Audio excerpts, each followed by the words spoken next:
ابن جوزہ روایت کرتے ہیں کہ ہر رات میں ایک سعادت فیملی تھی۔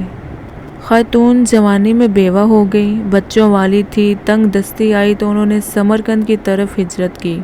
وہاں پہنچی تو لوگوں سے پوچھا کہ یہاں کوئی سردار، کوئی سخی ہے؟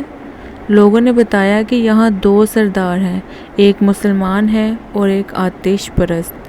خاتون مسلمان سردار کے گھر گئیں اور کہا کہ میں آل رسول صلی اللہ علیہ وسلم ہوں، پردیسن ہوں، نہ کھانے کو کچھ ہے نہ ہی رہنے کا کوئی ٹھکانہ ہے۔ سردار نے پوچھا تمہارے پاس کوئی نسب نامہ ہے؟ خاتون نے کہا بھائی میں نادار پردیسن ہوں، میں سند کہاں سے لاؤں؟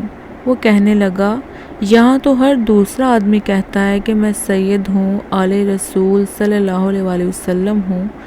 یہ جواب سن کر وہ خاتون وہاں سے نکلی اور مجوسی سردار کے پاس گئیں۔ وہاں اپنا تعارف کروایا۔ اس نے فوراً اپنی بیگم کو ان کے ہمراہ بھیجا کہ جاؤ ان بچیوں کو لے کر آؤ۔ رات سرد ہے، خاتون اور ان کی بچیوں کو کھانا کھلا کر مہمان خانے میں سونے کے لیے جگہ دے دی۔ اسی رات کو مسلمان سردار نے خواب میں دیکھا کہ رسول صلی اللہ علیہ وسلم جنت میں سونے سے بنے ایک خوبصورت محل کے دروازے پر کھڑے ہیں۔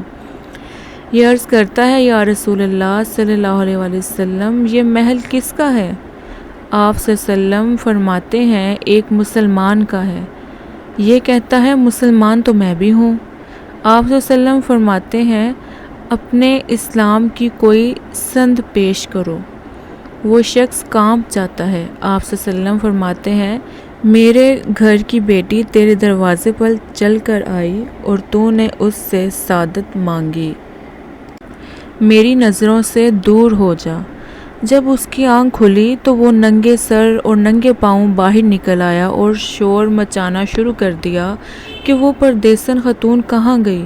لوگوں نے بتایا کہ وہ آتش پرست سردار کے گھر چلی گئی۔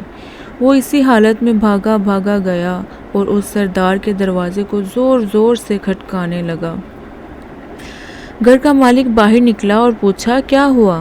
وہ خاتون جو اپنی بچیوں کے ہمراہ تمہارے گھر میں ٹھہری ہوئی ہے مجھے دے دو، وہ میرے مہمان ہیں۔ حضور وہ میرے مہمان ہیں، میں آپ کو نہیں دے سکتا، مجھ سے 300 دینار لے لو اور انہیں میرا مہمان بننے دو۔